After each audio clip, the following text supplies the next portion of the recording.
Welcome back to another episode of Had to Be There. This week, Mommy Mike and Daddy Dirt are joined by their good friend, Ole Man Ginner. And he tells us a lot about hunting in Minnesota, and it's awesome. We have a good conversation. We kick off Boys Weekend up north the right way with some whiskey and some cigars, and we hope you enjoy it. This episode, like all episodes, is brought to you by our media partner in crime, Furry Turkey. Check out furryturkey.com for all the Had to Be There merch and the candy collection merch, and just all the fun stuff that we have to offer. Go check it out, furryturkey.com. This episode is also brought to you by the Candy Collection, tattoo-inspired clothing, again available at furryturkey.com. Go check it out. Very fun tattoo-inspired clothing that I think we enjoy it, but I think you'll all enjoy it too. Obviously, we enjoy it because we made it. But yeah, go check it out. Candy Collection at furryturkey.com. Also check out boardatwork.shop, another partner of ours, boardatwork.shop. Go check it out for all your skateboard-inspired clothing, hoodies, long sleeves, hats. Go check it all out at boardatwork.shop. All right, let's kick things off. Shut up and sit down.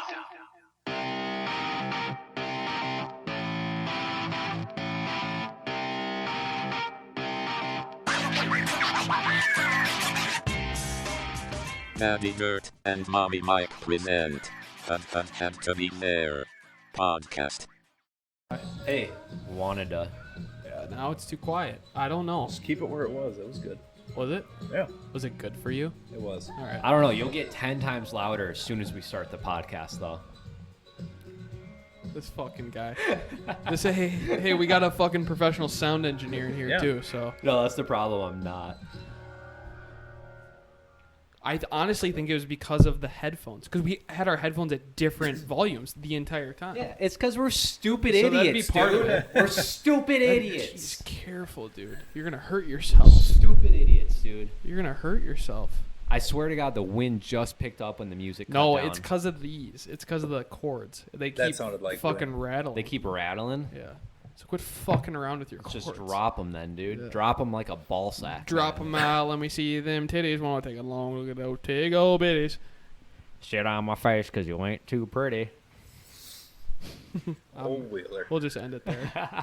I'm good. Podcast over. There's your intro right Yeah. there. Welcome back to another episode of Had to Be There. We have a special guest with us today. We are up north for Boys Weekend. No men to be found here. And we have a special guest, Steve Ranella. The is in the wind. house. Yeah, the wind. You wish. The wind and Steve Ranella are here. Yeah, he's painting with all the colors of the wind. Yeah. And the wind is very present in today's episode. Welcome. You've maybe heard of him if you've been listening and you've been there. But our newest guest on Had to Be There is Old Bitch. Old bitch has made his appearance. It's about time. We've been waiting for this, actually. We've been trying to get him. We've been actually, because of Corona, we've been trying to break him out of the nursing home, but they just have said that it's against the rules. So we finally got him out this weekend. I've known Old Bitch since I was 3 years old, and I'm not sure what a 37-year-old was doing hanging out with a 3-year-old, but somehow we became friends, and we've been friends ever Well, since. I think we know. I think we know why. I mean, a 37-year-old is hanging out with a 3-year-old, but Yeah. yeah. You want to leave that one alone? I give it. Okay. Yeah. All right. I give it as So good welcome. as I take it. Hey, welcome. Thank you. Yeah, Thank you. you're Thank welcome. you. Yeah. It's No, an actually, honor. you're welcome. No, it's an honor. Yeah, perfect. You're welcome. Yeah, Yeah. right. Well, Yeah. So that's about it.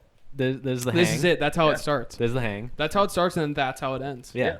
Oh, it was So- a good run. Yeah. It's a good podcast. It's great. You'll notice Daddy Dirt over here. He's got a quarantine belly going, so he likes to rest his mic stand on I his noticed quarantine that. belly. Yeah. Rather than use Uh, the stand like a civil adult. I don't have to lean forward like you and hurt my back, like an old decrepit. Somehow his heavy tits don't get in the way of that, but they get in the way of everything else in his when life. when you're playing pinochle at the nursing home, you got to lean over. We get it. Yeah, no, I get it. What the fuck is pinochle? Only someone in Old a man nursing game. home would know what that is. Well, old man game. Is that where you about it. pee on each other's knuckles and try to figure Yeah. try to figure out which knuckle tastes most like you? Yeah, you're pretty close. We'll try to figure out which knuckle. Yeah, you got it. Yeah. You're on point. I'm here, man. I'm in it to win it today. How's the stogie? What are you smoking today?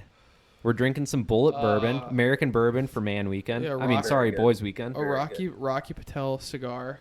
It's the humidor that we went into is pretty dry, so it's not the greatest cigar. You have to suck on it pretty hard to get any smoke out of it, but it's okay. You're good at that. I'll Yeah. be fine. Yeah, I'm You good don't- at sucking. You don't mind sucking hard to get a reward at the end? Do Hey. ya? Do ya? Hey, Hey, why do any work if you can't get a reward out of it at the yeah. end? You know? Take your sunglasses off, look me in the eyes, and tell me you like to No. suck. It's not bright in here Nah. See, I'm just trying to look cool If for anyone- our video. for that video. Yeah, If for anyone that should video have we're glasses, shooting. it's me because I'm having to look outside every time I have to look at your ugly face.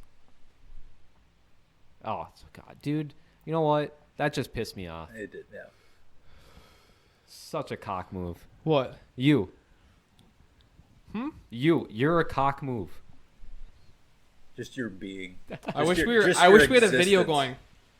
going. Well, we don't Nothing. because we haven't hired an intern yet. I'll got paint. nothing I'll for paint you. the picture for everyone here. Tattoos all over. Cut off T-shirt. Ohio State jersey shirt, I guess, with the OH. number 1 on it. Is that a basketball jersey or? Yeah. Sunglasses. I know you couldn't tell me because my Beats by muscles Dre are headphones. popping out of it. You guys Yeah, got any you- other- He, hey, you guys he got any? thinks he's more important. You than guys he got is. any other Is the stupid gist of shit it. to say? He's got some prepubescent lumps sticking out of his You guys arms. got you guys got any? You guys got any stupid dude. shit to say? When are you gonna hit puberty and grow a mustache? Hey, dude, tell me when your Adam's apple's that big, Hey, and then we'll talk. Okay. my mommy Mike's apple is just fine. You had to shave down, didn't you? Yeah. You shaved it down, didn't you? I shaved it down, I man. get it. Yeah. That would make sense. Yeah. Yeah, that would make sense. I just for you. I just shaved this morning just so my mommy Mike's apple popped a little bit. Look at that. Wasn't looking. Sorry, I was smoking my cigar. Look now. I'm like a baby bird. Gargling on Yeah. some balls. Yeah. Well, first off, thanks for driving us up here. Yeah, you're welcome. Yeah. Yeah. Yeah. Hey, Pretty standard. hey, Pretty par for the course. deal fell through on the truck. Was a guy actually going to drive us up today, but was actually looking at a truck for the past 2 days, and deal Oh, yeah. fell through the morning of. So, What kind of truck? Dodge tiny. 1500, Toyota. 1500 Dodge. Can't dodge it, ram it. Yeah, but deal fell through, so you got stuck driving again. Yeah. Eventually, I'm used to it. Eventually, we'll both graduate to an SUV or a truck, and Yeah. then we'll be able to drive. But I don't mind riding up in a T-Hill though. no, I a don't good- it's either. a good ride. Hey, you gonna balance the tires though, or? Yeah, that thing's real rough. Yeah. No, so the story with that. 'Kay, is I'd like I to got hear it. these new tires from Costco. Yeah, I've heard this story before. Great Yeah, way to I've do heard it. this by the story way. before. Like, Super good cheap. deal. Yes. Yeah. Got these new tires. They put them on there. They balance them for you. So they put the weights, on there. There's stick-on weights. In order to put the stick-on weights on, the tire has to be nice and clean. Well, they put those stick-on weights on there, but I think they forgot to clean because I was about halfway home and I heard as the weights were coming Fell off off. the tires. They go like on the actual rubber Yeah, of they the go- no, tire. no, No, they go on the like inside. the inside of the rubber, the actual tire. You honestly, So like inside the The wheel well. cap, inside the well. yeah. Yeah, and they like stick on. You Okay. probably never noticed it, but so like there'll be a bar of, and the crazy thing is, it's not like we're not talking 20 pounds. We're talking like a half a pound. Yeah. And it's just a bar of weights, and then you can break them off. So like if you're having issues with balancing, you can break them off, and so they stick them on the inside wheel well of the tire, so you can't see them. Oh, okay. Some tires actually have them clipped on the outside, and they're actually clipped. They're clipped to the seal of the tire. Okay. Older on the older, Yeah, the older ones. styles. Yep. Gotcha. Newer ones they do them on the inside. Yep. But yeah, so halfway home and I hear the weight hitting the Oh, wheel okay. well. Yeah. And if So you've ever annoying. done anything with Costco, it's a nightmare to get your car in to get it.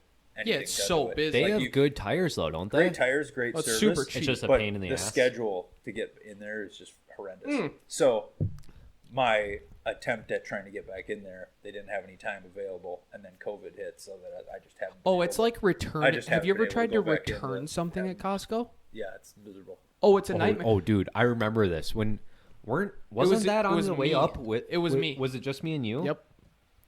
Tell the story. That speaking of customer service, holy Yeah, I mean shit. to return something because they have to. So they calculate their inventory, so they're tracking absolutely everything that's purchased. Because you have a membership, they can track everything you buy and return. So instead of going to like a normal register and just returning it, you have to go to the customer service line. Well, this is partially my fault. Being the idiot that I am, you have to show them your receipt when you're leaving. I didn't think it was that big of a deal. We had 2 items. We left with 2 items. We literally had Fig Newtons and whatever you were like exchanging. Snack mix. Yeah. We had the snack mix, and I was returning something.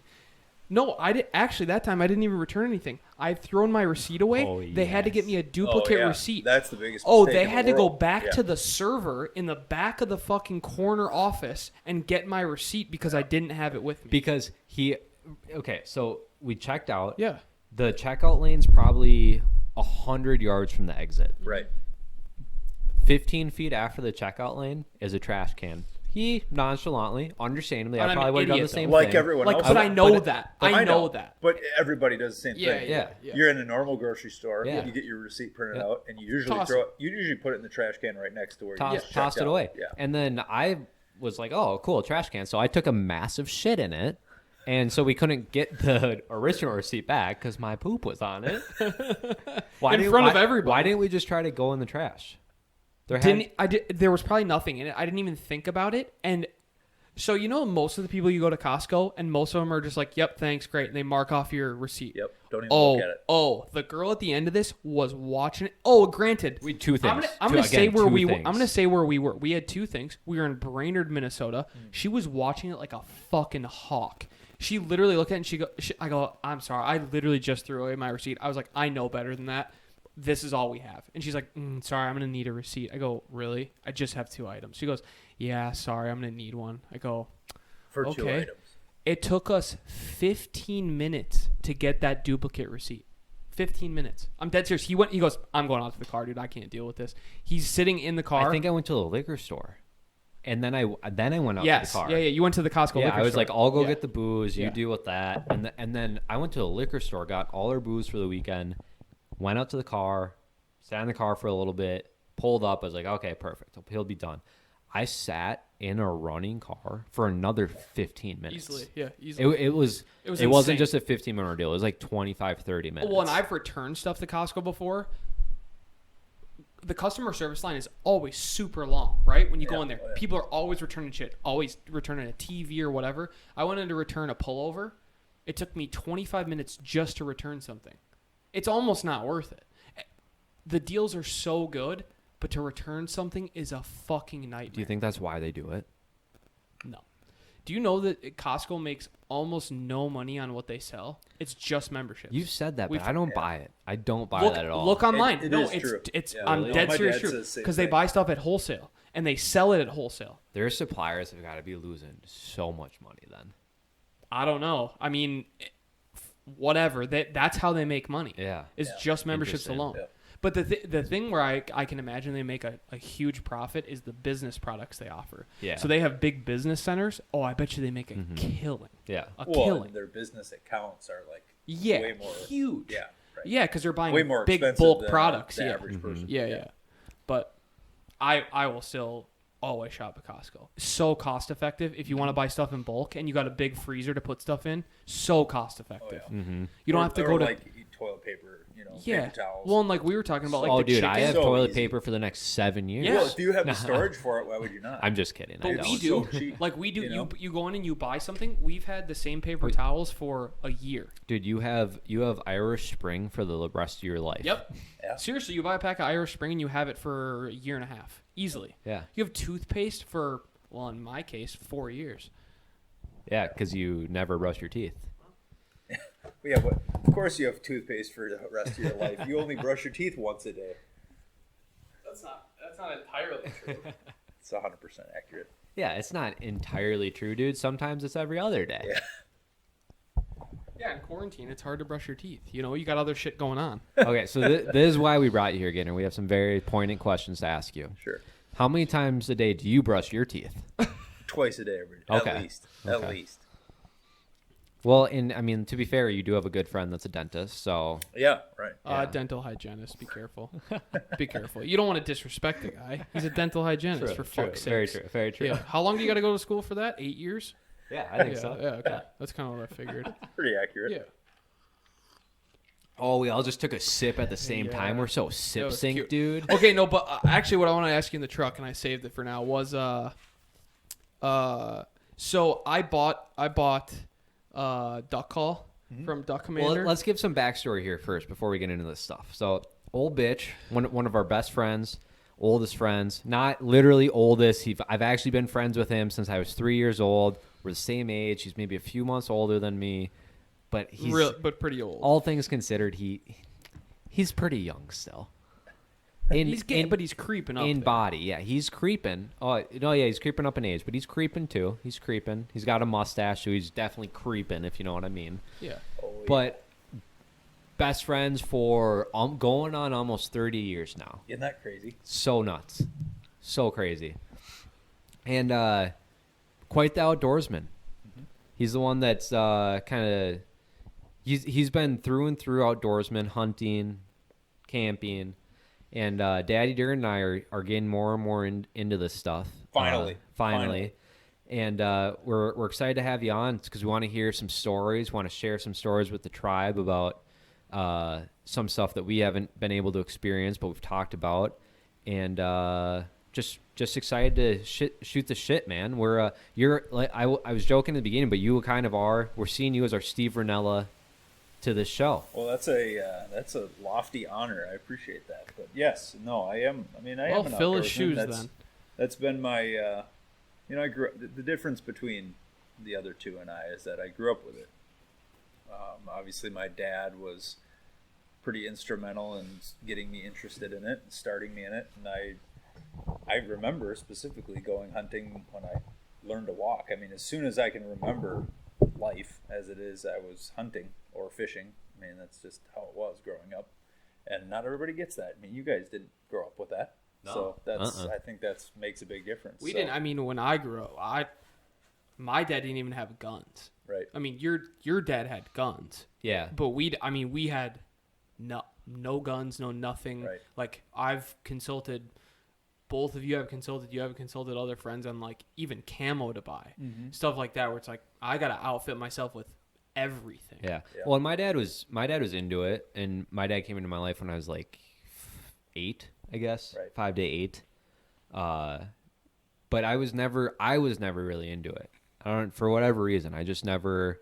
But after high school, I got more and more into it, and then after college, hanging out with both of you, even more, got more into it. Yeah. Right. But Well, yeah, and it is hard because we're trying to cram 27 years of knowledge into a couple months out of the summer and fall, you know. Right. So- Well, and so I went duck hunting for the first time 2 years ago, and I really like pheasant hunting, but I haven't been like true pheasant hunting. I mean, I've gone to a game farm, and I still think that to me, right, I've never been out in wild with dogs other than one other time we had to crawl through. It wasn't really pheasant hunting land. It was through the woods, and we saw 5 birds. It wasn't like going to South Dakota or North Dakota to go pheasant hunting, but went duck hunting 2 years ago and kind of found something that I think I would really enjoy, and then kind of took off from there. So then got him involved a year ago and just went, and it's a way different experience than pheasant hunting or turkey hunting or whatever. And I think I'll probably end up focusing more on birds just because eventually I'd like to do some more big game stuff. I would love to go, I'd love to get a rifle and go out west and do some of that stuff. I've been deer hunting once. That doesn't excite me. Sitting in a blind and rifle hunting. The food excites me Yeah. at the end of it, but the actual act of doing it. I've never done it, so I'm judging without actually doing it. I think it could be similar to duck hunting where you get up early. The first few hours are probably very peaceful. I have a feeling if I didn't see like a deer in the first few hours though, after hour 3, I'd start I can't be alone with my thoughts for that long. So I want to cover all this, but the one thing I'll just say, just for clarification, the difference between bird hunting and big game hunting is that half hour before sunrise, whereas with birds, you kind of wait for that sunrise and then it starts to kind of pick up, or maybe slightly before sunrise, it's really heavy. Yeah. With big game hunting, that half hour before sunrise is the exciting part. Yeah, right. The woods are alive with deer and Yeah, whatever you're right. hunting, they're going to be all over. Because they know that's no one's out yet. Yeah, that's like your golden hour when it comes to hunting. So if you get out late in the morning, Yeah. you might as well stay Yeah. home. Well, and You that's know? what I would. That's my favorite part about duck hunting was watching the sunrise before we could start shooting, before Yeah. ducks came Yeah. in or anything. Yeah, if you get out really early. Yeah, because Yeah. we got That's out nice. we got out Yeah. super early and set up the entire blind, and so there was no prep the day before, which I know some people set up their blinds a day before, scout the water, blah blah blah. We didn't really scout the water because we knew we were going there, and we knew there was either going to be ducks or there weren't going to be many. So we set up the blind that morning. So we got out at 4:30 and started setting up the blind and did all that work. Which, yeah, I enjoy that piece of it. I enjoy the pheasant piece because it's walking, you're flushing stuff, you're moving. But the duck hunting is a different experience where it's the camaraderie, the bullshitting, and then, you know, there is some skill involved to it, which is what I'm trying to get more into, is learning how to do the skillful duck hunting. Yeah. So I know you've done big game. You've been out west. You've done some elk, some mule deer out there. You've done some bear hunting.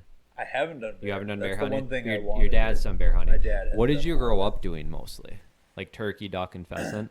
Turkey, duck, pheasant, deer were kind of Okay. the main. That's And fishing. and obviously fishing Yeah. too. But like as far as hunting goes, if you're a Minnesotan, that's like this pretty typical. Is, You never got into like grouse. It was like pheasant. No, duck. I've done a lot of grouse hunting, and Okay. I like grouse hunting.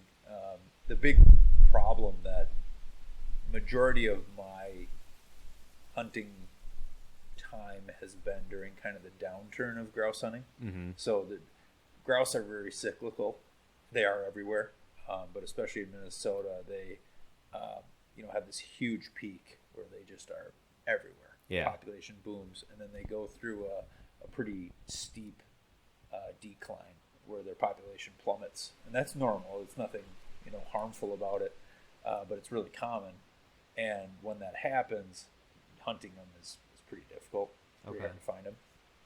And the majority of my hunting, I guess, life, I'm obviously I'm not very old. I'm almost 30 years old. I haven't experienced very much of life yet, but a large portion of when I would have dedicated a lot of time to hunting grouse, they've been in kind of their decline. Okay. And they're starting to come back up now, and like they're actually their population is doing really well right now. So the grouse hunting will start to get a lot better. Okay.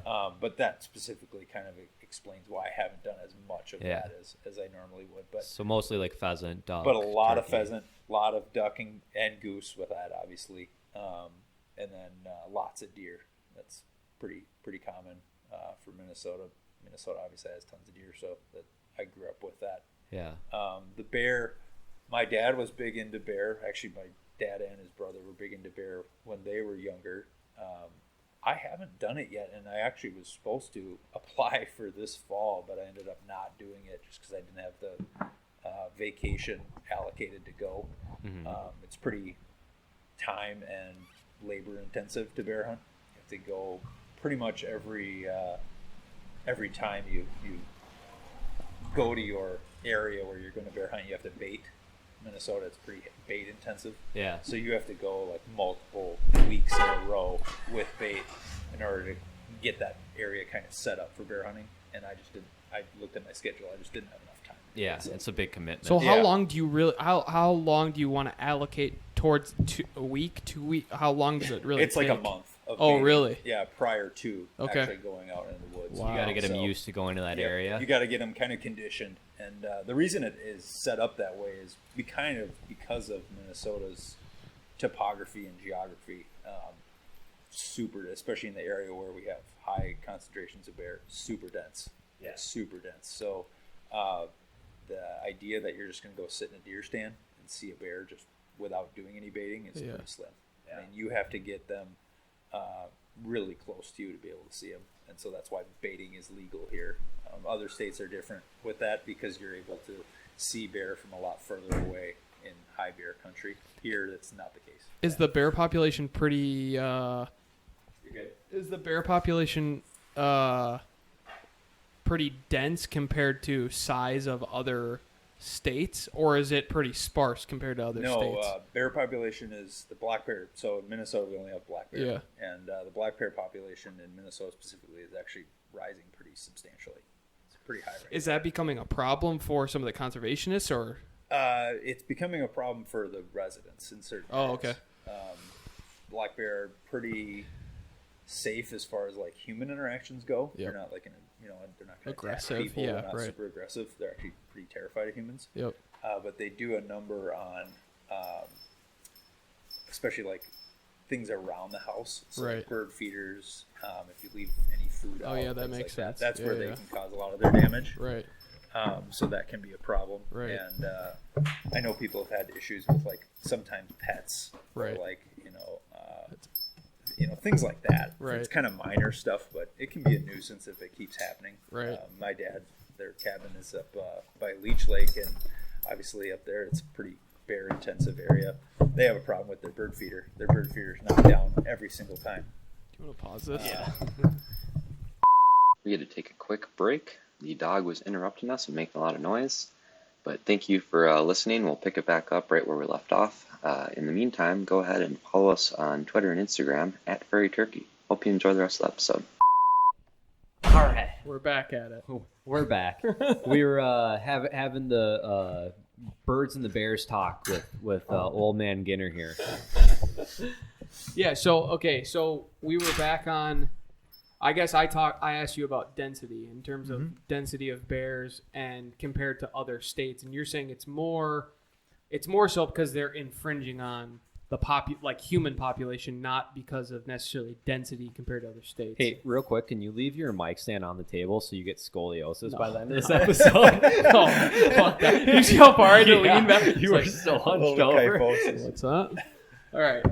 No, yeah. So what I was saying before we got interrupted there was just that the bear population in Minnesota is actually doing very well. It's been on the increase for a number of years now. Yeah. And they have seen some increased incidents of people just having minor things Right. affected by bears, which is mainly, like I was saying, bird feeders, dog food that's left outside, that kind of stuff. But it's nothing that's really harming people. It's very minor. Well, stuff. and Black bear are much less. I was gonna say they got to be skittish towards people because they're running into them now, whereas they weren't running into them before. Right. Right. And that's the biggest. Hey, we just got a dog in the background. There's a puppy eating in the background. I don't even know if it's getting picked up. I think it is. It's getting picked up by his mic. Now we're good. Now we're good. Yeah. No, yeah, that is the that's always the kind of the biggest challenge for management is when they start to affect a population, and that's the big problem with states like New Jersey, which don't have a bear population. Yeah. They, just like Minnesota, the population starts to increase, the interactions with humans and the general public goes up. Right. And if you don't have that fear of humans, you don't have that hunting pressure, Right. the bear population is free to do whatever they want. And in a lot of cases, and especially in New Jersey, they've actually gone into homes, ripped apart refrigerators. They like the insulation and the coolant refrigerators, so that's why they tend to go there. But yeah, it's kind of weird. The insulation's so Bears yummy. are so stupid. Right. Doesn't New But, Jersey have a bunch of issues with deer too? Same reason that New Jersey, for some reason, is super strict on their hunting, and they're pretty restrictive. But they do not have a bear season, and because of that, the bear-human interactions have gone way up. And similarly with deer, I believe they still do have a deer hunting season, but sounds like their deer population is going up, and it's to the point where they're having increased incidents on the roadway and all this other drama. So in New Jersey is well, maybe you don't know, but is deer and bear like a lottery tag, like it is in some other states for other animals? Well, I know for bear, at least last I checked, they do not have a season. So they have no season at all. You cannot hunt bear in New Jersey. And they may have changed that recently, but as far as I know, they do not have a season. Yeah, it seems dangerous, right? Because there's other states who have like reintroduced wolves, right? They reintroduced wolves, and now they're having a huge problem with the deer population because their wolves have been reintroduced, and there was no season on wolves. And then they say, "Oh gosh, we're seeing a staggering number of deers fall off the map. Now we have to open up, and it's not even a lottery tag anymore. It's open season on wolves. Yep. Because Minnesota had a similar situation happen a couple years ago where they said we're having a massive wolf population issue. It's not open season, but you apply for a tag, you can shoot anything you want. Yep. Yeah. And so in the lower 48, the wolf population it's a recovery population. Yeah. Right. So Because they were close to extinction for a while. in the right? lower 48, Yes, yeah, right. Canada's always had a Yeah. pretty healthy population, but yeah, It's as 'cause far as no the one lower lives in 48, Canada. Minnesota is kind of the prime example. They were always a state that always had a really healthy, quality wolf population. Right. But that obviously changed a lot when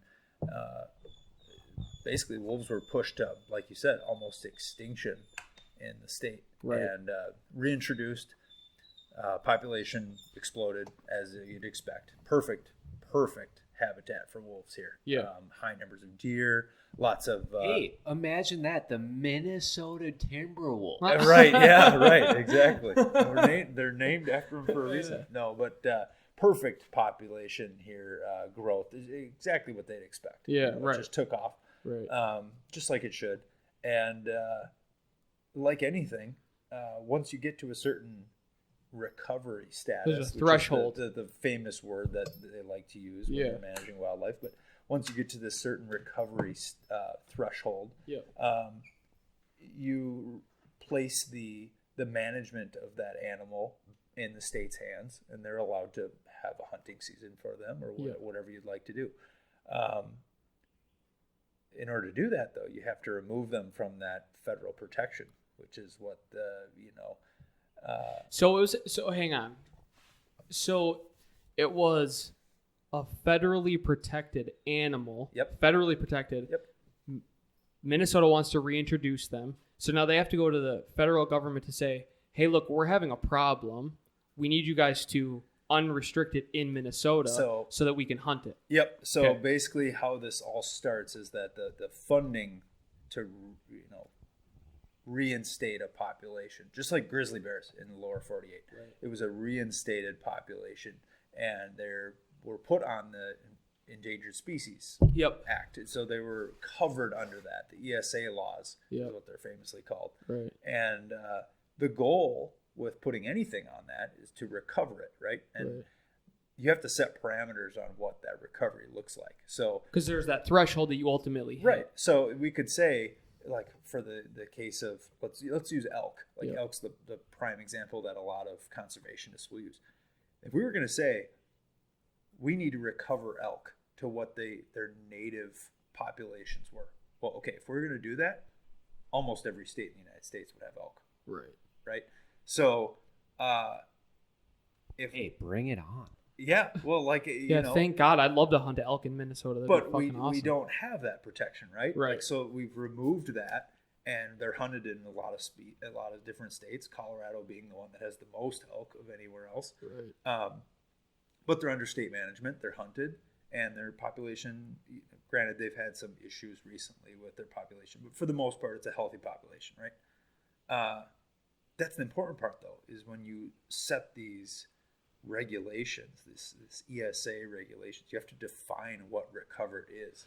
And for Minnesota, Specific to states. Yeah, Should be it's specific specific to the states. state. Because there's and a the problem area.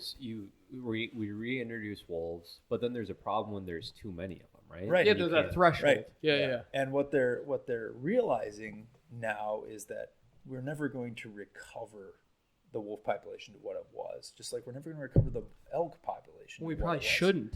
Right. Iowa. So for do they example. set like an unrealistic like mile marker on where it needs Initially, they did, and Yeah. a lot of that is by people who they want to see it how it was, right? And that's the same thing we have it with grizzlies and a lot of other predators. Is you want this historic population, you want to restore. Well, there's them to what they inhabitants of should where be.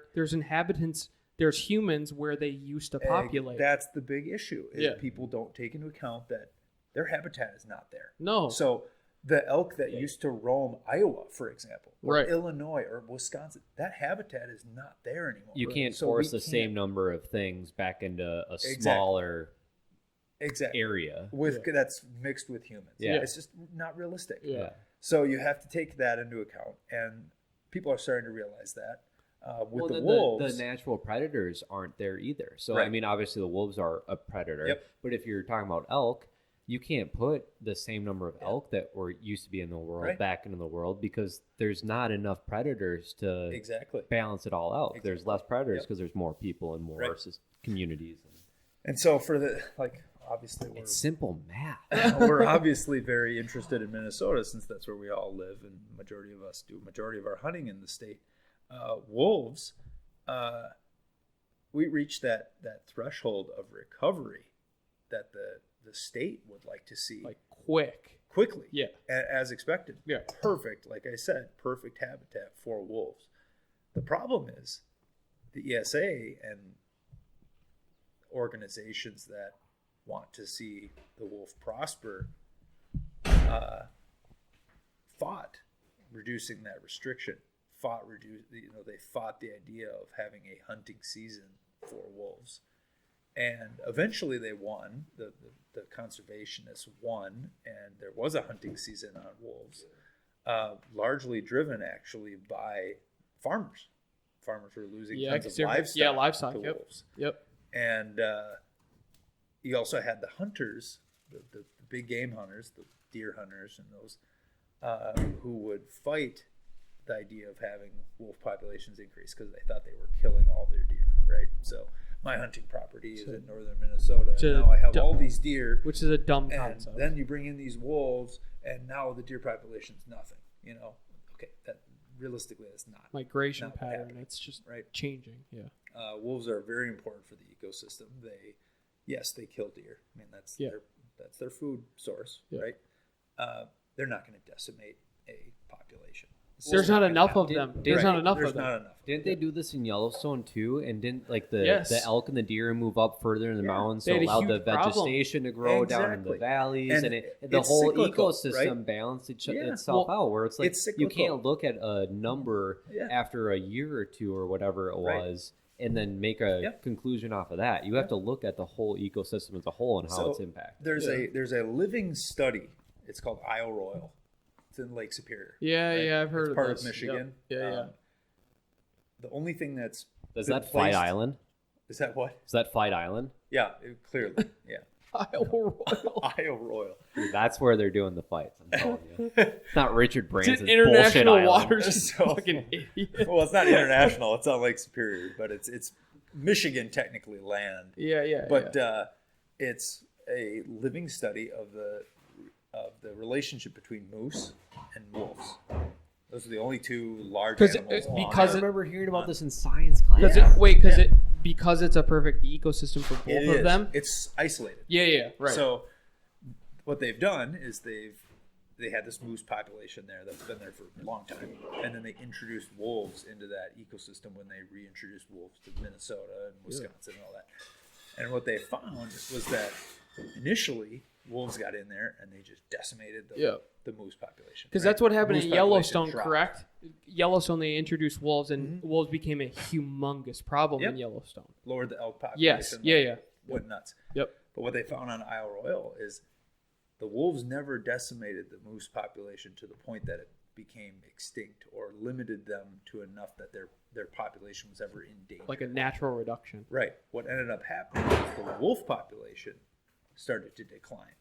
And so they found Because they didn't have enough as they've moose to studied eat, it, right? As they've studied it over time, the wolf population is a perfect correlation to the moose population, but it follows it by like 2 or 3 years. So it ebbs So and as the flows. mo- Yeah. So as the moose population decreases, the wolf population will be peaked. Yep.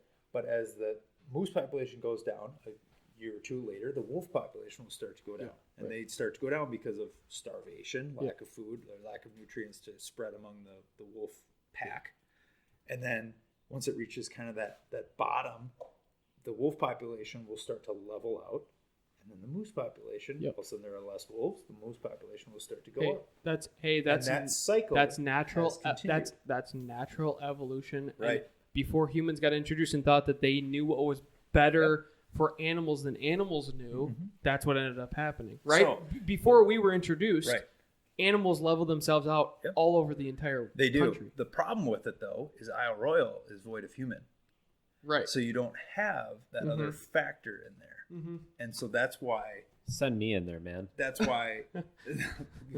like wildlife agencies need to take into account the human aspect of this. So we can't just let, as many groups would love to see, we can't just let the predators and prey just be on their We can't protect predators because predators are going to decimate populations. Predators will decimate populations, but then you add in all the human factors. Yeah. Cars hit tons of deer. Yeah. You have hunting pressure. You have like all these factors affecting deer. Yeah. You can't just let that happen. Yeah. Right. Or the population is just going to continue to deteriorate to the point where all of a sudden the predators will start getting disease and die off and all this stuff. Eventually they will start to recover, but you have all this other you have three things that are combined here. Yeah. So they've realized that with the wolves. Okay, you have wolves attacking livestock, that's a problem. You have wolves attacking deer. For deer hunters, that's a problem. But you have to manage that predator. Yeah. You can't just let it go willy-nilly. But at the same time, wolves are important, right? They keep the deer population healthy. Yeah. So that's a part of that whole genetic variation is if you were not to have any predator, the deer population would exist, and those with genetic mutations or weaknesses would survive. Yeah. They don't it's kind have a predator to attack them. And granted, in Right. Minnesota, we still have coyotes and we still have bears and things that attack them. And So, granted, those are still affecting it, but wolves are much more effective killers Yeah. of deer than those two are. So hunting's like essentially artificially trying to create that correlation with the deer population or moose population or whatever. So, But because it's artificial, it doesn't create that true correlation. So there's no really of those peaks and valleys. Right. And You then what just- you're saying hunting happens. and wildlife organizations are trying to kind of keep it all Even. aligned, Yeah. right? Okay. We don't want the big peaks and valleys because if for like deer numbers, people hunt deer every year. I mean, it's like literally a state holiday in Minnesota. But you kind of If we were to have that big valley, deer hunters would be pissed. Yeah. You know, I like, see. where are all the deer? You know, screw this. I'm not buying a deer license next year. And all of a sudden you have people leaving, you know, or So are hunting there- somewhere else. So is the idea then let predators peak? When you say predators, I think child predators, the way you say it. Let predators peak, open up a season every 2 or 3 years, and then let it go. Let it go for 2 or 3 seasons, then open up another season. Right? It's kind of it's a tightrope for the state because it's a mix of you're trying to please the deer hunter and the farmers by having, you know, deer or wolf numbers reduced. Yep. But you're also trying to please the people who would love to see the wolf, you know, flourish and manage so to speak, the landscape. And so you kind of have to walk. But it's that impossible. tight line. Yeah, because it's impossible because you have human influence, whereas before you didn't have human influence. Yeah, that would naturally even itself out. Now you have human influence, like you're saying. Right. So you have to have the 3 years or 1 year on, 3 years off on predators because let's say the deer population, there's that human influence, whereas with predators there's less of a human influence, probably because they're more intelligent animals, right? They're not putting themselves in situations where they're going to get hit by cars. Right. They're going to find themselves in a human's house, so they're going to have to. Whereas bears do. Yeah. That's starting to happen more. Right. Whereas wolves, it's a different animal. A lot of that's the type of animal. Like Right. Wolves are much more carnivorous. Yeah. Than a bear's an omnivore. Yeah. I mean, they really are. Was Right. part of the wolf thing too, like people don't want to hunt wolves? Like I know there are people that want to hunt that's wolves, that but there's dog- probably a lot of it's people. that dog image, right? Yeah. Hey, well, and it can't be that good of meat. It's not. You're very not eating it. stringy. People don't hunt wolves for meat. It's I hunted a wolf because I got a wolf dad. Yeah, which they want the pelts. I don't the pelts. disagree or agree, I don't think it's a whatever you bad want. thing. Yeah, Like what you're saying. that's what I'm thinking. Like they are dogs. They're just not Yep, domesticated just not dogs, and it's domesticated, right. so I feel like less people would be inclined to do it. There's still people that do it, and you need Yep. people to do it, but It's yeah, interesting to it's hear. one of those. It's one of those really what do they call it? Like a anamorphosized, where you get like well, it's the same thing with bears and lions and stuff that happens. The real Stephen Ranella talks about it, where Yep. it's like you associate it with like a cartoon Yeah, character so right. much, and I think wolves have a little bit of that too. Yep, Even though they do. cartoons, they're typically depicted as like the evil character. Yep. So I think it's probably more the dog thing. People think it's a pet. Yeah. Right. I mean, people associate a wolf with a pet. Well, especially like huskies, they look so much Yeah. like German shepherds too. Like Yep. you see, like you go to the zoo, you see a wolf. It does it's a They're dog. cool. But then Yeah. and then you don't. But then you don't realize. Oh, that. I mean, if it got let, and that's the it's a giant monster predator. of a dog. Yeah. Well, the crazy thing too is to think that that there's been these right. There's other animals in terms of the animal kingdom that can't be reintroduced because they've been in captivity for so long. Mm-hmm. Wolves, from what it sounds like, pick up that instinct, not immediately, but pick up the instinct to be in their natural habitat very quickly compared to other animals, right? You couldn't reintroduce a gorilla back into Africa. They probably wouldn't know how to operate, right? They get fed every day. They know what's going on. Yeah. Whereas wolves have a natural instinct to a dog, like a dog has some of that instinct where, like a domesticated dog, where they have that instinct of, I just have to survive. I'm going to figure out how to survive. Yeah, and part of that too is a lot of the wolves that are reintroduced. They're wild wolves. Yeah. They're just brought from other areas. Like Right. a lot of them have been brought from Canada Okay. or the Yellowstone Yep. ecosystem or places like that, Yep. and then moved here. Right. Is Yeah, they're not like releasing Yeah, they're French not bulldogs into No, the no, world. I know- they're not necessarily. no. They're not using zoo. But species. yeah, the reason, yeah. the place where they. But would you know what I'm use- saying yeah, is it's right. they're The place where reintroducing they them would to a new use population. things like that. Yeah. They have to Is learn that area. if the Yeah, right. population is super Yeah. drastic, But you know then what they I'm use you that. know what I'm saying is Yeah. it's still a wolf that they captured. Yep. Right, and they have to Had human reintroduce it. interaction. Yeah, That's the it big was. thing. It Yeah. still had human interaction, regardless of whether it was in a zoo or not. Yep. It doesn't matter about their ecosystem. They're still going to flourish regardless of where they are. Right, whether it's Yellowstone, Minnesota, wherever it is, Yep. they'll still figure it out.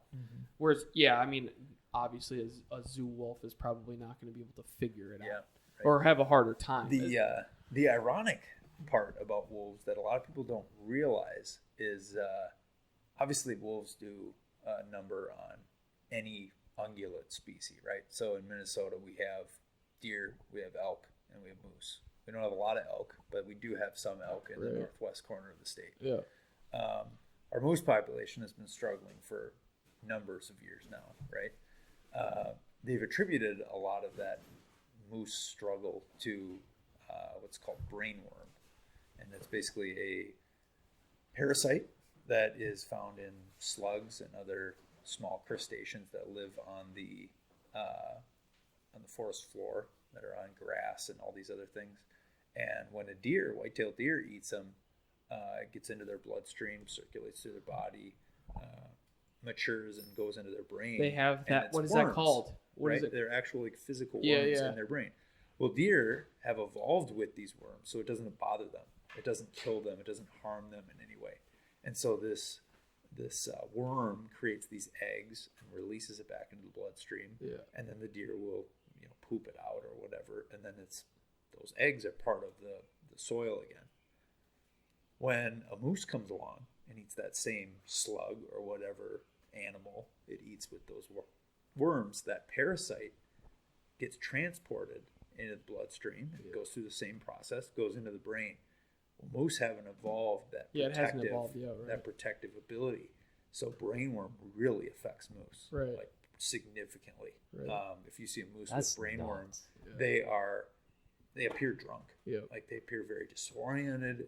They I've Those heard ones you about see this. walking on the middle of the highway. Yeah, well, sometimes moose have lots of like very When you see bizarre you see characteristics. troopers, I watched I think like a video of it. A trooper watching a moose like stupor into somebody's yard, didn't know where it was, like was walking on a person's porch, Right. and a state trooper had to come in and shoot it because it had brainworm. Yep. Yeah. And so they get super disoriented. It ends up draining them because they don't eat. Yep. They get very ill, Yeah. and they end up dying, and that's decimated. I think it was in Alaska that I watched that. That's decimated the moose population, and it's happening in Minnesota. It's happening in Maine. Those are the two big states. For some reason, it hasn't really transferred past the Rocky Mountains. So, like the moose population in like Jackson, Wyoming, and all that, those are still healthy. But a lot of scientists, wildlife biologists, are finding that the correlation between whitetail numbers and moose are the big reason for that, because whitetail numbers are carriers of all this parasite, and as those populations go up, the moose populations go down. So it's damn COVID millennials going out in public everywhere. And what they found is that I did a big research project about this when I was in school, but what they found is that in northeast Minnesota, the kind of classic moose habitat of Minnesota, the whitetail deer population has exploded, gone through the roof. And a lot of the reason for that is because we didn't have a predator for a number of years. And a lot of that area is very remote. It's hard to hunt. So as the whitetail numbers go up, people aren't able to hunt them just because it's so remote. And whitetail numbers have spiked in that area compared to the rest of the state. And they think that that is in turn detrimental to the moose population. Because the brainworm, the brainworm disease or parasite, I guess, is more prevalent then because there are more whitetails. What's the that's why it's related to wolves. Is wolves also like that same habitat. And while wolves will still kill moose, that's still present. It still happens.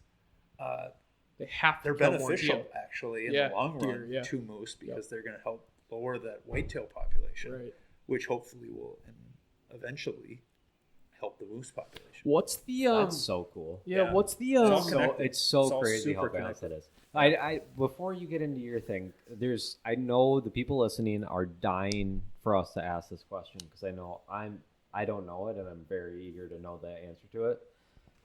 Don't look at me like I'm eager to know the answer. No, I know. Probably already do. No, I know you're not, but I want to, before you go into whatever stupid question you're going to ask. It's about deer, you dumbass. Yes, whatever stupid question you're going to ask, I got to ask one that the viewers are dying to know. Okay. What's the plural of moose? Meese? Moose. No, it's...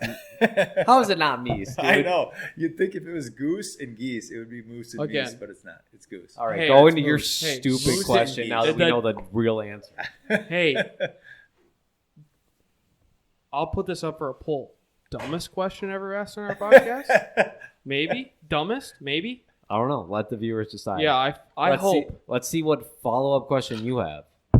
Well, it was going to be related to deer, so Okay. it's actually relevant because your question was super dumb. We were talking about moose. Yeah, or meese, you dumbass. So what's the disease that's affecting deer too? To where if humans eat it, there's a huge problem with it, right? Because that's now starting to affect deer very significantly, like within Wisconsin, chronic wasting disease. like in Wisconsin, correct? Chronic wasting Yeah, disease, yeah, CWD. Yep. That'll work. That is the it's a different disease, And it affects humans Still affects too, correct? The brain. They have not proven that it transfers to humans yet, Yep. but it's a protein-based. It's actually called a prion, I believe is the term. Yeah. Prion. Prion-based disease, which that is a disease that could potentially transfer to humans, but they haven't proven that it can do it yet. So how do you know? So if you shoot a deer, right? You shout a buck. Yep. So you cut it up, right? And then you want to cook the meat. How do you know?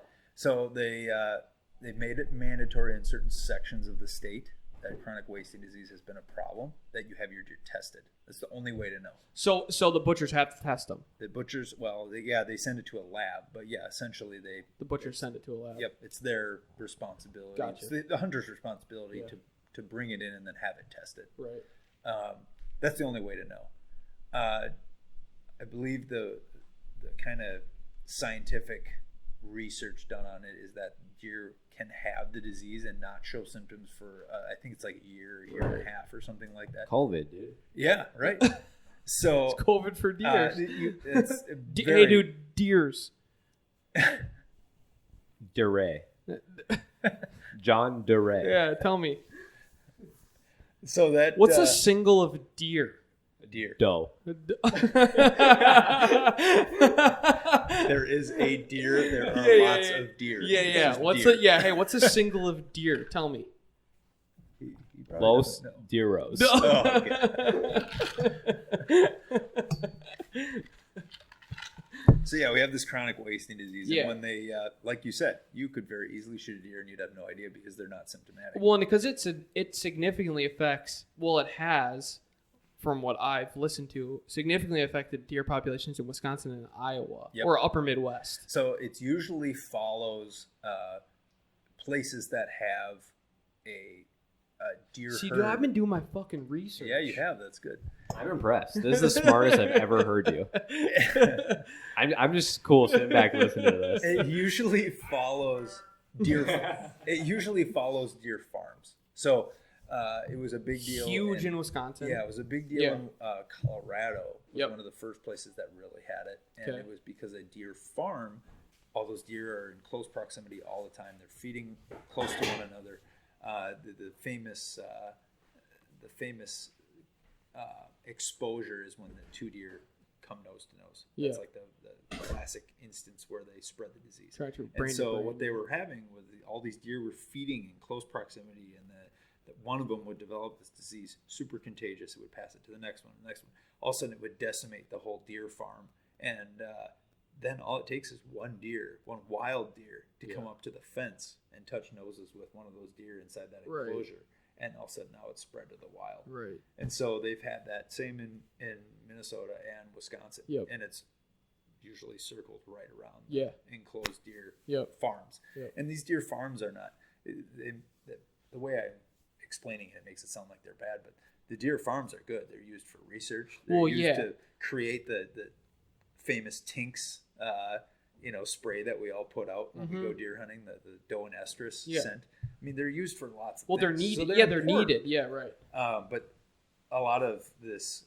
CWD has changed kind of the way that these deer farms are operated. Do scientists think that, similar with brainworm, do they think that deer eventually will evolve to grow out of it, or has there any? I'm assuming there's been research, obviously, Yeah, because so- of the brainworm. So hypothetically speaking, I mean, if you're talking about it from a scientific standpoint, eventually there will be a deer that's just Herd immunity. genetic mutation Herd is immu- immune Right, to herd CWD, immunity, right? essentially. Yeah.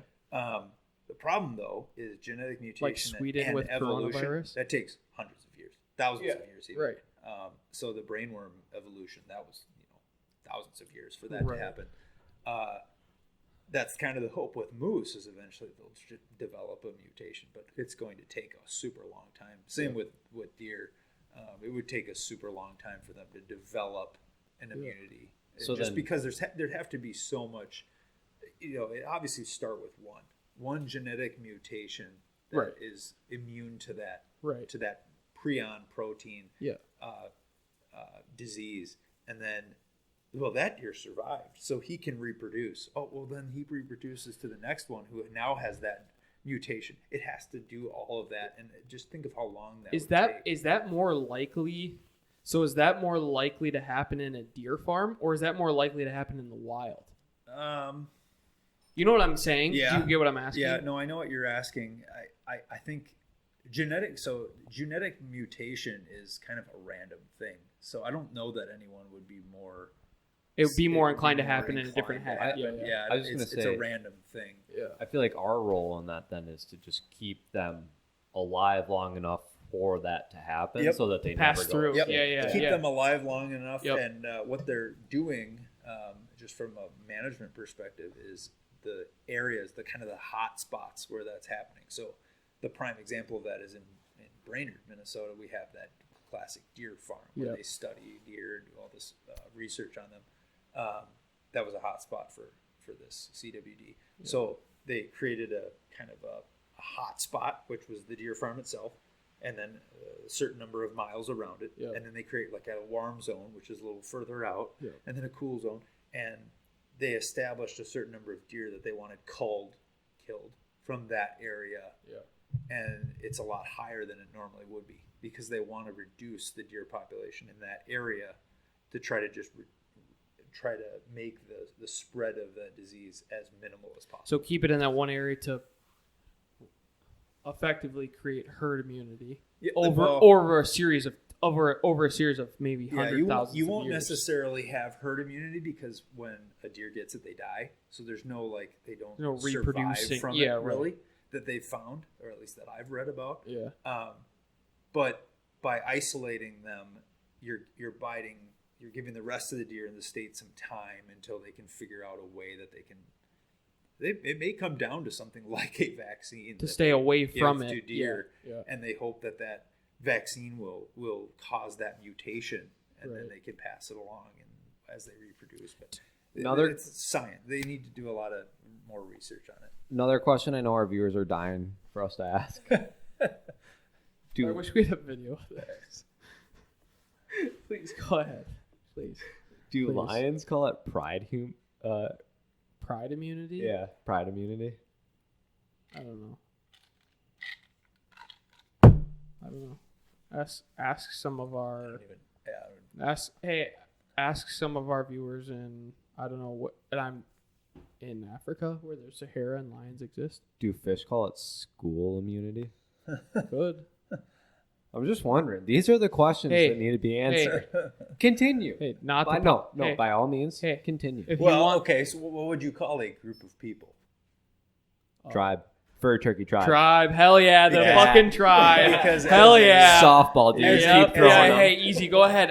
Any other questions? No. Well, I was go ahead. No, now you can ask us questions. Tribe. I was going to say, if you call it that or whatever you call a group of people, we still in the medical community still call it herd immunity, even though we don't necessarily call a group of people a herd. You know, that's a good point. Yeah. But hey, we got an answer. But what will the definition? Hey, in 10 years, what will the definition of humans be? A tribe. Yeah. Want to know why? Furry turkey. We made it a thing. You're welcome. Okay, I have another question too, just more along the lines of what we were talking bird hunting. No, more along the lines of more along the lines of what we were actually talking about. Along, I guess more so duck hunting probably than anything is right there. There's definitely some good public areas to hunt in Minnesota, but there are very clear flyways in Minnesota. Where are those? Because I don't want to waste my time hunting where there's going to be no birds. Because then you watch, people in, especially Missouri, Arkansas, and Texas, who see hundreds of thousands of birds. I mean, there was the Coast Guard last year in Duluth saw a flock of, they said, up to 500,000 birds fly through Duluth. Yeah. So where does that flyway exist in terms of Minnesota? Because they come down from Canada. Yep. Where does that flyway exist? Is it along the Dakota border or southwestern side of Minnesota? Yeah. So we have, and I really should check this or have one of you two check it, but I believe there are 4 flyways in the United States, continental United States right now. There's the Atlantic. Yep. There's the Central, Mississippi, and then the Pacific Flyway. Yep. And have you ever seen Hunt 41? Yes. So they're hunting. Yeah. So they're hunting all 41 different species of ducks, and so they have. I think those flyways are all picked. Right. Or they hunt in Illinois, which is where one of the flyways is. Central Flyway. Yeah, Central Flyway, and then they have New York, New Jersey, California. They did one in California. So so I understand what you're saying. Yep. Yeah. So these flyways, it's more of a it's a migration pattern, right? Yeah. And so it has been studied over the years as to where the birds generally tend to follow a certain path, right? Yep. And historically, it created a certain pathway where ducks, geese, all the migratory birds would follow a certain path and would establish a period of time where they would kind of congregate in a certain area, which made it good for hunting, right? Right. Minnesota was one of those kind of hot spots where you used to have tons of potholes, tons of environment, tons of habitat where ducks would congregate in large quantities. Well, and sometimes you see in certain areas, like where we went duck hunting, a might want to. That's you, I think. Yeah, that's you. It must be the frequency Yeah, or something. a shit ton of geese, but no ducks. A shit ton. I mean, where we went. What is that? North of 215 or whatever that. Yeah, I think it's 215. Or north of 610, where there's a shit ton of geese, but very little duck activity, right? So there's some of that where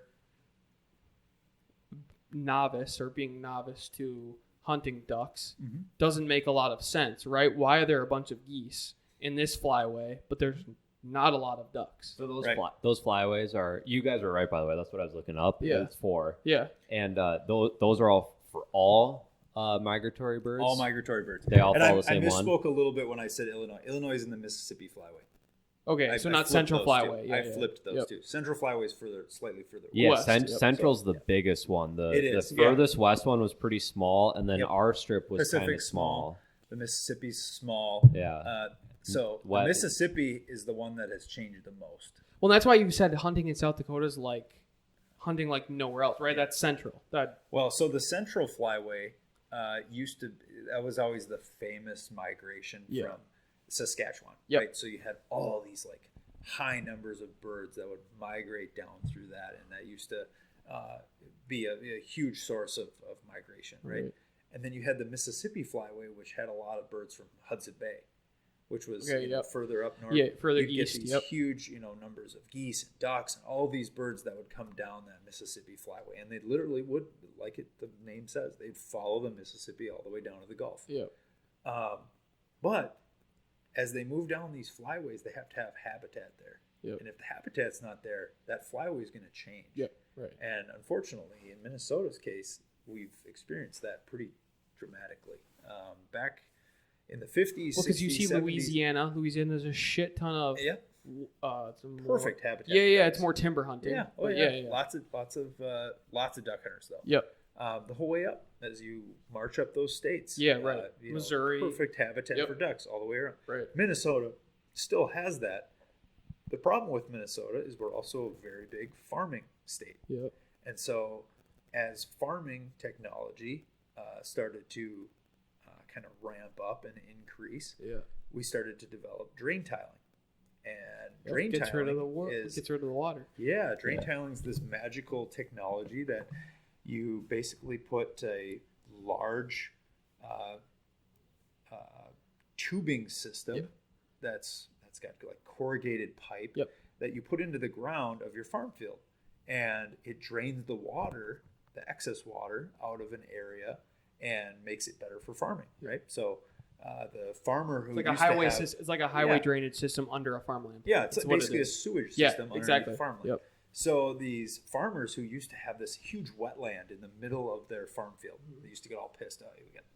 We have to go around this wetland. Yeah, we've had a lot of water. Now, yeah, right. They can put this drain tile in. Yep. They can drain that wetland. Yep. And now they have this nice dry area where they can just keep farming. Yep. Put autopilot on the tractor. Yep. Their yield increases. Yep. You don't blame them one bit for doing this, right? Immediate improvement for them. Problem was, they did all this and didn't think about the environment, and all of a sudden these ducks that would come through this flyway all of a sudden didn't have habitat to go to. Yep.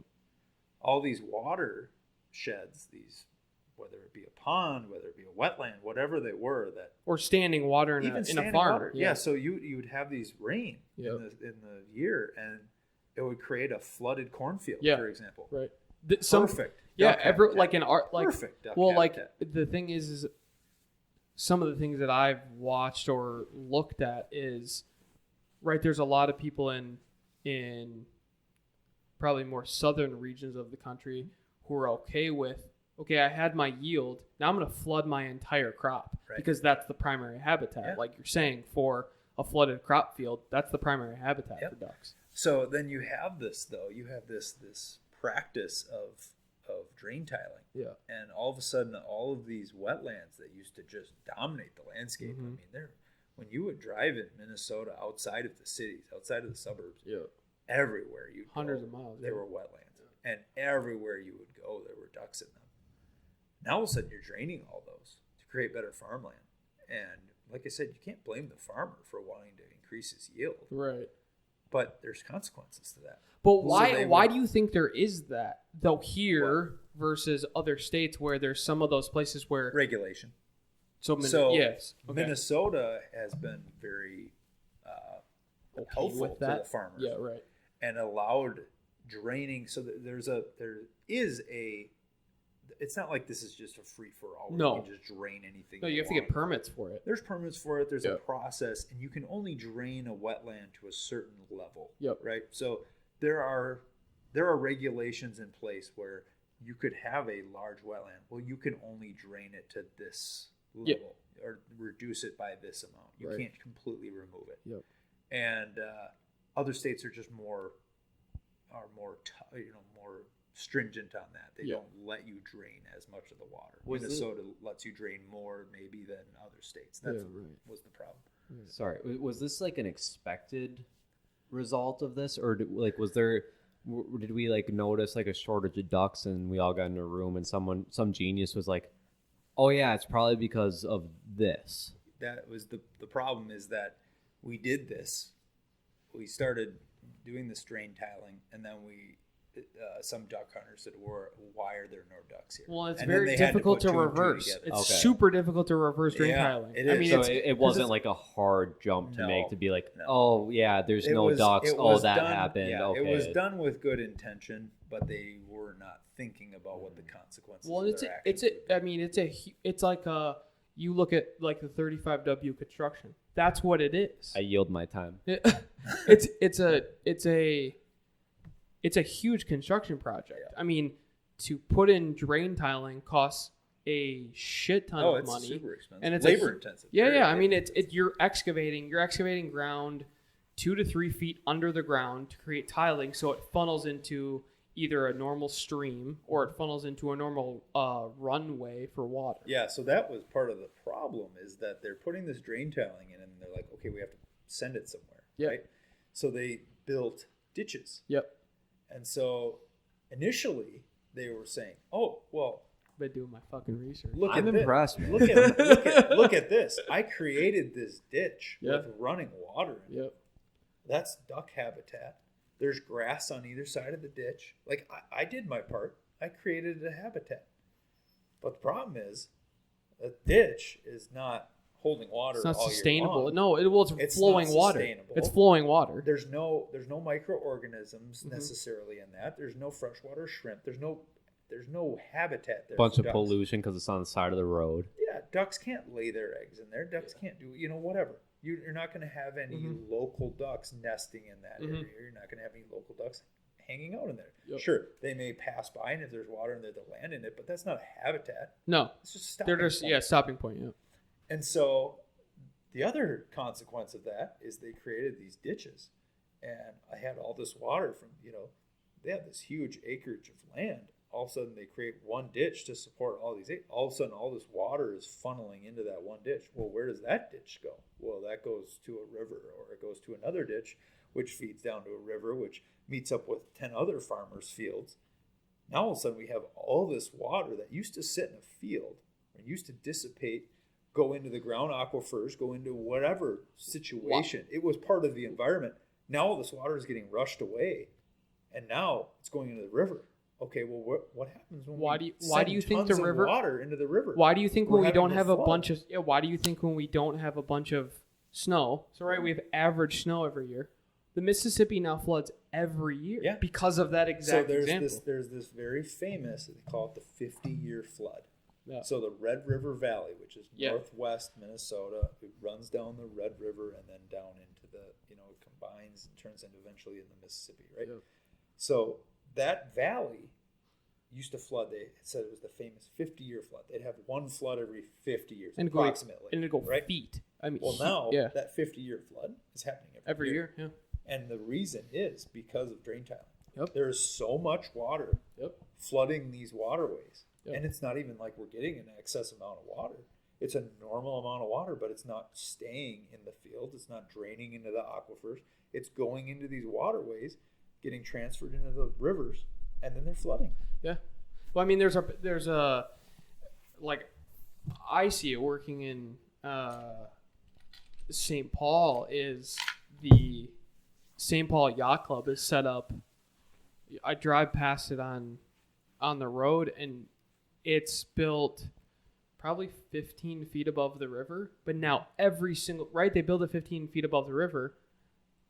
They have to buy insurance, right? They're right on the river. Everything, it floods almost every year now, to where the first 4 feet of that building that sits on the river is underwater every single spring because of what you're saying is they had to funnel it somewhere. So that river rises like 19 feet.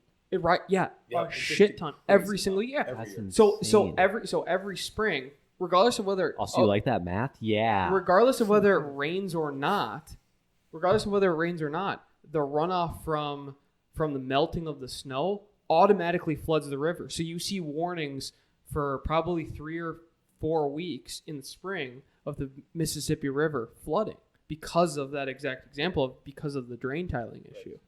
Yeah, it's a huge problem. So is states like Minnesota, where there's other states, Illinois seems to be less impacted by it, right? They're getting impacted by it from the downflow of the river. But what has Minnesota done to combat some of that drain tiling issue? Because now they're not digging it up. They gave these farmers permits to do it. There's legislation that's trying to get passed to reduce what a farmer can do hey, you have this perfect wetland on your property. Yeah. If you want to reduce the flooding potential of that wetland, put a drain tile in, but it has to be at this height. So that's basically how these work. Is there's a central tube in the lowest part of the wetland. Yeah. So it's set at a certain height. It has a big drain. Yeah. And there's regulation right now where it can only be set at a certain height. Yeah. So a certain amount of water can flow into it. If you're this low to sea level, you can't have a pipe any lower than this or whatever. There's lots of legislation out there to try to change that value, to try to make wetlands more prominent. The issue we're having is that to combat it, they're trying to create this insurance for farmers. So farming industries change. Speaking my language. And the problem is you have a farmer who used to, in the past, he'd go out, he'd plant seed. That seed meant something to him. He'd plant it. He'd plant in areas where he knew he would get a crop yield. insurance. Planting my seed. Nowadays, it's crop insurance. We have crop insurance. Yeah. So we have that same farmer who them, will go out and he will plant an area that he knows it could be dry when he planted, but he knows damn well it's going to flood, and that will be a wetland. Yep. But he's going to plant it anyway because he knows he can go to the insurance company and say, hey, this flooded. I need to be paid for what that would have given me. But that's good for wildlife, right? Because they don't end up draining it. It is, as long as they're okay with the fact that they need to have more water. No, because the insurance company, the problem is the risk management, it's costing tons of money, and you have farmers who are planting in areas that they never would in the past. Before this was an issue, they never would have in a million years planted crop in that area. I can speak to this a little bit. Is then they set up risk management. So these companies, because insurance creeps up, right? If you have continuous losses, insurance creeps up. So then these guys farmers don't want to pay for that insurance because the price is so expensive to buy crop insurance. They're then saying, well, I'm not gonna buy that insurance, so then I'm not gonna plant there. So there's no incentive for them to plant there, and there's no incentive for them to make money in that area. Right. And you get companies on the flip side. So you get big, massive insurance companies that say, well, for risk management purposes, let's install a drain tile. Mm-hmm. Risk management companies come in and say, well, to eliminate the crop loss, let's install a drain tile. So that you're draining wetland that wouldn't normally even be planted on. Right. And so there's big conglomerates of insurance companies that have lobbyists that say, well, we need to, so that we don't lose more money in claims on crops, we need to install drain tiles. Where really it's all about the insurance regulation. Yeah, essentially is what it comes down to is insurance regulation, because they have big lobbyists to say, well, we're losing all this money in crop insurance. We need to increase drain tile usage so that we are not paying out all this money in claims of lost crops. Yep. That's what's ended up happening. Yep. Yeah, exactly. And that to pull this all together now, we have all this happening in Minnesota, and it's more prevalent in Minnesota simply because we have so much of that wetland habitat, right?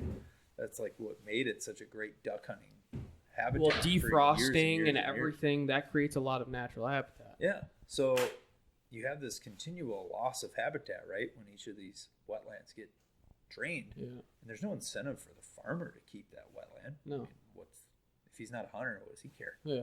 You know? As we continue to lose that habitat, well, those ducks aren't going to Flyway moves, yeah. So the flyway has shifted. Yeah. And it's shifted pretty dramatically. Because it shifted more what? So it's more in the central. So Yes. there's essentially becoming three Yep. flyways. So Or do they go? as far as Minnesota Can goes, envision it, yeah. the issue is that it really comes down right on top of Dakotas. central Minnesota, Yeah. and then it deviates west. Yep. It goes right to the Dakotas, And then follows it straight down, and then shifts comes back across. into Yep. the east Yeah, again. yeah. I was So envisioning basically, it what you're Minnesota, saying. and then I don't want to make this out to be like there are no ducks in the state. It's No, totally, yeah. but the number has decreased dramatically Through the from central what it used part of Minnesota. So or through the essentially, central east where part. we Through the went is Mississippi where Flyway. they're flying around us like a big bend in a Yeah, winter. kind of. Yeah, kind of. And granted, ducks are still going through there. We still do have a population, a healthy population, but it's not what it used to But be. like what you're saying For is, ducks. if you envision it, right? Hits Duluth, they hit west. They go not straight west, but they're going southwest to the border. Slight curve. Yeah, they're coming. Slightly They're to the coming left. through the Well- central. They're coming through relatively the central, the western / central part of Iowa, and then cutting across to Missouri back to the Mississippi River. Because duck hunting's huge through central Missouri down to central and pretty much all of Louisiana. Yep. Yeah. So, and the big difference there is that habitat that's so In great Arkansas. for ducks down there, Yeah. you're not going to drain tile timber. Right. I mean, it's just There's no totally point. There's different. no Right. farming land in timber. The big reason is because we're in the Midwest. Yeah. It's such great farming yeah, habitat. yeah. In South Dakota and North Dakota, a lot of that land where a lot of these wetlands are, it's not great farming habitat. It's like rolling bluffs. It's whatever that's created. There's so peaks and valleys where there's water's always going to be anywhere. There's no reason to Yeah. put drain tile in there. Yeah. You're not going to gain anything. When they're not flattening out the land Right. like they have in Minnesota, where Yeah. they can't flatten out the land. It's rolling hills regardless. You're going to have peaks and valleys. You're going to have standing water regardless. Right. So that's definitely changed duck hunting in Minnesota. Yeah. Pretty substantially. Yeah, yeah, and I can That's envision probably been what the you're biggest saying. Change, even since I was a little kid, but especially since my dad and grandpa were hunters back in the day. I mean, it's changed dramatically. Yeah. My grandpa, it's famous. We drive out to hunt, and we'll pass places all along the way, and they'll be like, "Oh, used to hunt there, used to hunt there, used to hunt there." There's Right. no pothole there anymore. Right. It's just how it is. Instead, you see the orange flag, which Yep. is the indicator that there's a drain tile. Yeah, right.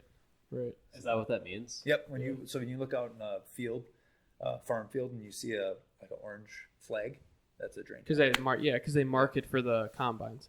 Oh, okay. You Yeah. don't That want makes to hit sense. 'Cause they that's where GPS it that's for- where the drain itself Yeah. is. Yeah. Because they You don't GPS wanna it for hit the 'em. combines. Yeah, you don't want to Yeah. hit them. Interesting. That's I'm actually like I'm not just messing around or saying this to say it. Yeah. I'm impressed with the amount of research you've done on this. I Yeah. didn't know you're going this Yeah. deep. Yeah, Dude, like, I've gotten- hell, I'm impressed. I've gotten pretty deep because I'm really interested in understanding the patterns because Yeah. Well, you go to certain areas and you're like, oh, there's nothing here because there's got to be a reason, right? You go into like turkey hunting, right? Went into a prime spot where I'd think, okay, this is where turkeys would want to hang out, right? This is okay. So why? hey, Why how don't they want to furry hang are out? these turkeys that you're trying to locate? Well, I mean, I heard a pretty furry one about 3 weeks ago and didn't hear him last week, so he migrated somewhere. But yeah, I think like I've gone to that spot two years in a row, and I've thought there's got to be a reason, right? I mean, there's the geese. Correct me if I'm wrong. Geese fly at a different altitude. Geese fly in a different pattern. So it's a different, and they have a different habitat. They like open fields. They have a different feeding ground, so they They can like feed shitting in my side yard. Yeah, so they can feed. Geese are much more adaptable. Yeah, they can feed in a different than area. ducks even. Yeah, they can feed in a different area. So you see those open fields where guys are setting up hundreds of geese decoys. Well, that's what they like. Whereas ducks, they want open water. That's exactly what they're looking for is open water. And geese aren't necessarily that way. They can land in a dry field or open water and they're comfortable. But I am impressed, like with the amount of research you did. I knew you were looking into this stuff. But I thought you were just looking into like fucking hillbillies doing duck calls on YouTube. Camo and duck calls. Yeah, it was like, oh, Zoolander, what's hot right now in the camo department? Yeah, no, but no, and I'm even more interested. Not more interested, but like I'm impressed with you and interested in everything you just said. I would have never thought about all this stuff that way. I love it. It's complicated, and I think the thing that is important here is whether you like hunting or not. It's important to understand this stuff because it really helps not only lay kind of groundwork for maybe why you don't see ducks this year or whatever, but it also, when bills are passed or when legislation's presented, you have an understanding. I think it's important for me. It's a big stake in terms of like, okay, who supports some of these things that Minnesota's trying to do? Because I want to go travel to other parts and do hunting in other parts that have a plethora of ducks, but I just want to hunt here. And when there's a scarcity of it, there's a reason. It's not just there's no ducks here. There's a specific reason why. And I feel like part of from what I understand from what you've said is hunters need to be more okay with the natural ebbs and flows of nature, and be okay taking a season off. Yeah. I think I love the hunting perspective. And I've been kind of thinking about it as like even just not even a hunting perspective, but just how, and this is something I've been thinking about a lot in the last few weeks, is just like how every action has a reaction, no matter how big or small it is. Right. And so, like, whether it's a bill being passed or a farmer deciding to do this or that or whatever, or introducing something into a population or regulating the hunting into something, every single thing, whether you know it, think about it or not, when you're making it, has a reaction to what it's doing. Big or small, small or big. Yeah. It can be as simple as like the brain worm and the deers thing, and how some people can live with that, some people can't. Like it's so interesting to me how everything's so tied together. Yep, it is. It all is. I mean, you think about it. Every part of the wildlife ecosystem is tied together. Yeah, I was going to say it's an ecosystem. It's not just an individual population. It all is combined in different areas. There's probably effects in terms of drain tiling to other species. Oh, it's just I'm talking specific to ducks, but yeah, it's not just a population that pockets here. No, it's an entire ecosystem that, like you're saying, affects other things. Yeah, you introduce artificial thing here, and something happens to nature here. You introduce natural thing here. Yep. X happens here. Yep. It's all connected, big or small, fake or real, and it's interesting. Yeah, it is interesting to think about it from an ecosystem perspective too. And it's the same thing with humans. You're all interacting with the ecosystem. Whatever action you put out there has a corresponding reaction. Yeah. I mean, there's a million more things that we can talk about with regards to it. Oh, dude. It goes on. Hey, dude. And on and on. Hey, dude. We're having you back on. We're having you back on. We haven't even scratched the wildlife. This was awesome. We're having you back on. I mean, we haven't even talked about turkeys, which is the most successful animal and hard to hunt. I can't wait. We haven't talked about and they're hard to hunt. Lion. Yeah. How did we not? Elk. We haven't talked about. How did we not talk about fucking turkeys? Dude, we're gonna talk about that because that's a hard on Furry Turkeys podcast. Hard thing to hunt. Trying to get into it, very hard to hunt. Shout out to my dad for grabbing me a new beer. Yeah. Hey, but is that probably a good spot to end? Hit a booze cruise. Yep. Yeah. Yeah, we're gonna go start boys weekend and have a booze cruise on the Poontoon. So Ginner, Old Man Ginner. Yeah, I think you've graduated from Old Biz, just a name reference on the podcast. Old Gin. Old Gin. Old Gin. Old Gin.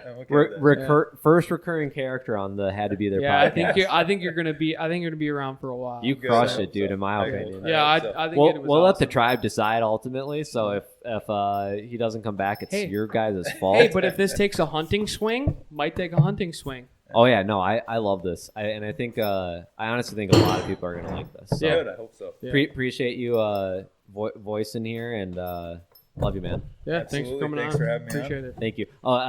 We for sure got to end it now. Scout's back out. Yeah. Yeah, Scott's out. See ya. See ya.